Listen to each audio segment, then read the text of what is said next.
Oke, selamat pagi Bapak Ibu dosen dan tim Puskom.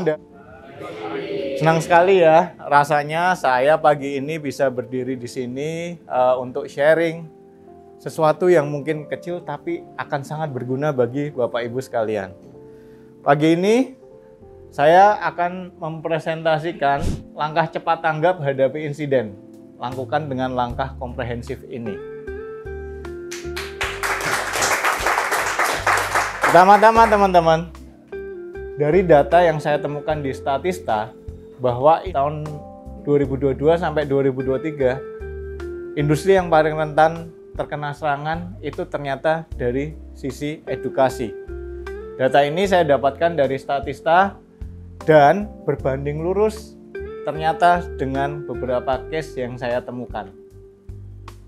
Ini adalah contoh-contoh case yang sudah ada ya teman-teman. Website pendaftaran Undip kena hack, ada jurusan Panjat Pinang sampai cek kodam. Lalu juga ternyata di Jogja itu ada beberapa universitas yang kena serangan juga, itu UGM, Sanata Dharma, dan Universitas Ahmad Dahlan.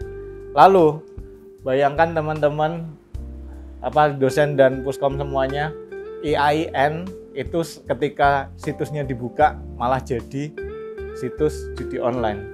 Kira-kira kalau itu terjadi gimana nih Bapak Ibu sekalian? Pasti sangat mengerikan sekali ya. Setuju ya Bapak Ibu sekalian? Nah, dampaknya itu ada beberapa ternyata Bapak Ibu sekalian. Adanya downtime di website aplikasi universitas.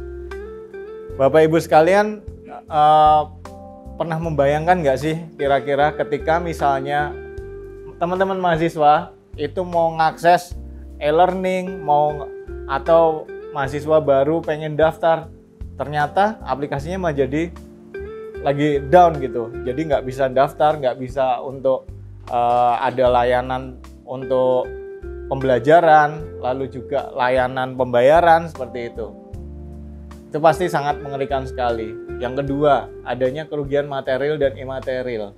Kerugian materialnya seperti apa Bapak Ibu sekalian? Misalnya nih, ada potensi mahasiswa baru mau mendaftar ada 10 orang. Satu mahasiswanya nilainya 1 juta nih misalnya. Dikali 10 orang udah 10 juta potensi. Karena males, wah ini websitenya nggak aman berarti universitasnya nggak kredibel nih gitu. Berarti males nggak jadi kuliah di sini. Bisa jadi seperti itu ya Bapak Ibu sekalian. Lalu juga terganggunya layanan sistem operasional di kampus.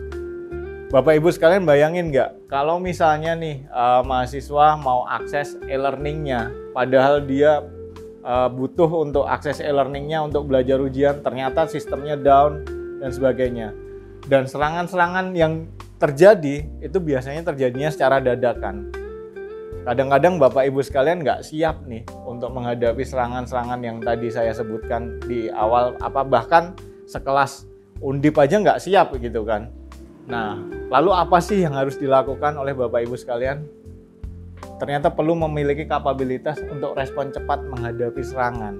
Seperti apa sih yang harus dilakukan Bapak Ibu sekalian itu? Jadi, ketika misalnya ada serangan, sudah tahu nih mau ngapain. Sudah tahu apa yang harus diamankan dulu. Sudah tahu apa yang harus dilakukan dulu, gitu ya. Nah, ini saya turunkan lagi. Yang pertama, sebelum terjadi serangan, Bapak Ibu sekalian bisa memiliki sistem manajemen resiko. Jadi bisa jadi tim Bapak Ibu sekalian itu menyiapkan dulu rencana-rencana terkait kira-kira resiko apa saja sih yang mungkin diterima oleh universitas, serangannya seperti apa. Yang kedua, membuat SOP atau aturan penanganan insiden. Perlu nggak sih Bapak Ibu kalau misalnya Bapak Ibu sekalian di sini itu memiliki SOP, jadi ketika misalnya terjadi serangan harus ngapain gitu? Perlu nggak kira-kira? Perlu ya? Setuju ya Bapak Ibu sekalian? Yang ketiga, Bapak Ibu pasti bisa bikin laporan pasca insiden. Laporan pasca insiden ini apa sih bentuknya? Bisa jadi laporannya bentuknya semacam kayak forensik gitu ya Bapak Ibu. Jadi apa saja sih yang terjadi ketika insiden itu, misalnya yang diserang di apa, lalu juga resikonya seperti apa gitu bagi universitas gitu. Yang ketiga, yang keempat, membuat rencana penanganan pasca insiden. Ini yang akan paling membantu Bapak Ibu sekalian untuk respon cepat menghadapi insiden yang ada. Karena apa? Ada semacam service level agreement gitu kan ya di sebuah website ataupun aplikasi. Berapa lama sih ketika downtime itu terjadi harus segera diselesaikan gitu. Sehingga tidak menimbulkan kerugian yang tadi saya sebutkan di awal. Nah, kapabilitas ini bisa kita dapatkan di sini Bapak Ibu sekalian. Certified Incident Handler. Di sini Bapak Ibu sekalian akan diajari bagaimana sih bikin SOP, bagaimana bikin untuk penanganan pasca insiden, lalu juga bagaimana sih merespon insiden itu dengan cepat sehingga kerugian yang ditampilkan itu tidak terlalu beresiko yang terlalu besar bagi universitas. Itu saja dari saya. Terima kasih. Selamat pagi.